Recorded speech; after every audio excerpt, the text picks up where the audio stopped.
I came to Chicago as a political refugee, so I was eligible for all the social programs and benefits that the government created for poor people. Because it's great to be poor. It's just at the moment when you're making $35,000 in America, you're fucked. But when you're poor, you get all the. I've got a nanny. We pay her, and actually she doesn't want to raise, because if she gets raised, her children will lose the benefits of the welfare, of the health benefits. Like, oh my God, it's crazy. I mean, it's insane. She doesn't want to raise. But so I was eligible for all the benefits, such as scholarships and Pell Grants and all that stuff. I had to pay, of course. I had to pay back, and I did gladly. But that's how I did my film school. At first, I worked part-time outside school, and I went to film school.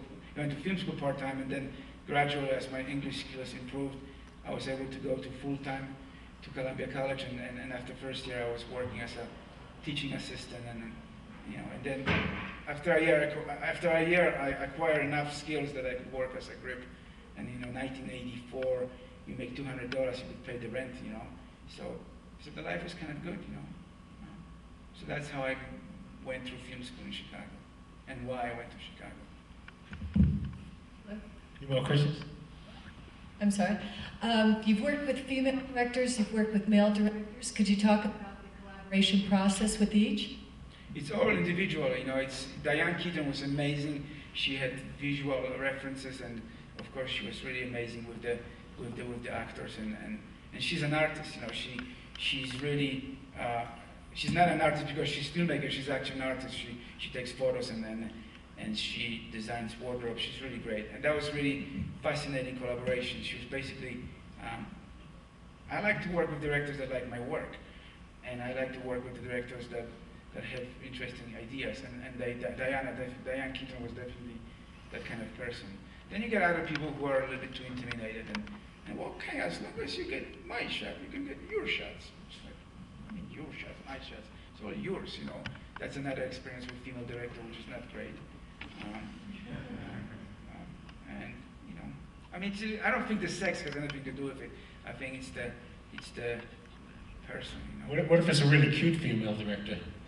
I've got a great life with a great wife. That doesn't really matter. Good answer. I have one more question, technical, about Ryan. So we know there's this huge scene to be shot. Everybody's taking hours setting it up.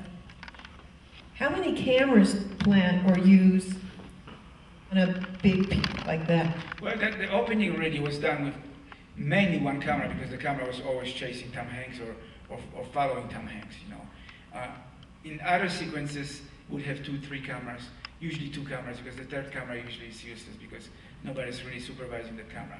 And when you do explosions or big effects, you put 2-3 cameras, But Steven likes to do things where they kind of unveil in the wide master shots. That is the most difficult process of making movies with him, because you may start with a close-up and then you end up going wide and 360 degree, and that's really, really difficult. And also in those sequences, he likes to have the special effects happening in master shots. He wants the effects to be part of the staging, so it doesn't feel like we cut away, that we actually put in physical cut. Because he thinks that's honest way of recreating reality for the audience. And he's 100% right. The moment you put a cut, the moment you put 50 slow motion cuts into a blow up, you just over stylizing it. And it's good for certain movies, right? But the movies we've made with him are kind of reality based, especially Saving Private Ryan. So you have one camera. Of course, you have one camera. Occasionally, you have a second camera. Very seldom more than 2 cameras working simultaneously. In fact, second camera works very, very occasionally. And it's usually I'm behind the camera trying to get some interesting shots, extra shots.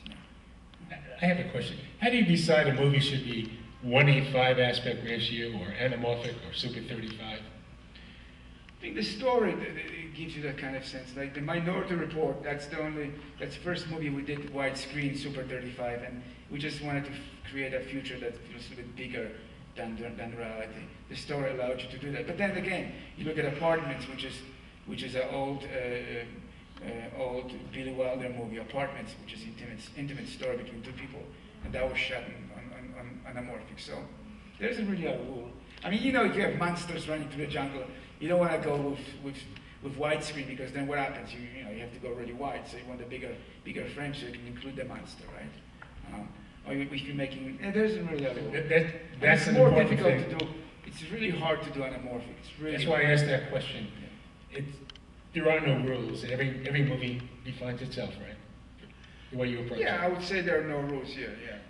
I mean, probably the rape scene, you don't want to romanticize rape scene, you know.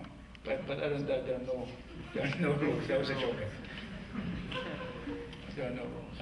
Over here to your left. Going back to the film school topic, are there lessons and experiences you got from shooting student films that you find you carry with you today, or do you think you threw all that stuff out? Sure. I mean, you know, you kind of go back as you're making Hollywood movies. You kind of go back to that freedom of being film student and being handheld and doing the stuff that normally you would not do in diving, bell, and butterfly. As a student, I would constantly start on someone and then pen across, or tilt to the leg, tilt to the look at someone's foot, you know, because that was a storytelling for me. Then after many years of working in Hollywood, I realized I was kind of, you know,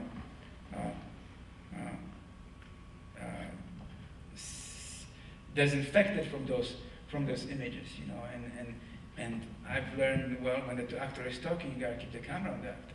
So that's why making that movie was liberating, because I was working with someone who was interested in doing exactly what I did as a student, you know, coming off someone's face and looking at the world around them, and then coming back to that person, you know. And you make mistakes. You put a filter, you know, put a half or 85 filter over the frame. It looks really good when the camera is stationary. Then you pan and you realize, you know. But I still make kind of mistakes like that occasionally. You know, end up putting too many filters and the image is too dark. You know, occasionally you can't do it too often because you can fire you. But occasionally you can do it. You can make John, way in the back. It's me, Jeff. I had a question I was just thinking about. Do you have trouble watching your own work like some actors do, or do you enjoy watching your films when they're complete? I think I like the story. I do not go back frequently to the same films. I mean, there are days when I feel, you know, insecure, so I'll maybe look at a Schindler's List or Minority Report or Catch Me If You Can, you know. And I'm not bad. I think I can do that. I mean, it's good to know you can do it, you know. The worst thing is, as a filmmaker, to just constantly, you know, beat yourself up. If I could do this better, if I had more time. You'll never have enough time. You'll never be able to you know, go back to it. So just move over. You know, just know that you did something good, and it was, you know, not necessarily a learning experience, but remember that you've done something bad, and don't repeat the mistakes, or don't go back there. You know, I mean, you know, but it's good to be able to compliment yourself on good work and realize when the work is mediocre. So you wouldn't sit on a Saturday and watch a couple of your own films? Oh, I would right now, because I'm going through the process of trying to find out what the hell I'm doing with the next movie. Sure. But I also will watch work of other people as well. Oh, one other question I was thinking. You had mentioned Minority Report. The scene when they're trying to catch John and they have like the cops, like the personal police car cops down the one alleyway. I heard that you guys had to build that as a set itself with a cabling system above to do that. Right. How did you get cameras in there? Well, the cameras were on the descending rig. They were on cable. I mean, it was a very complicated set. All that was done live. He's talking particularly about the set that sequence that takes place in the alleyway, which is a huge chase, flying chase between the one cop and Tom Cruise, and all that was done live. The only CGI work was done by necessity of removing the wires and adding flames to the jetpacks. But other than that, was all done. It's an amazing sequence, by the way. You had many stuntmen and many wires, many people who were responsible for that sequence to be done properly.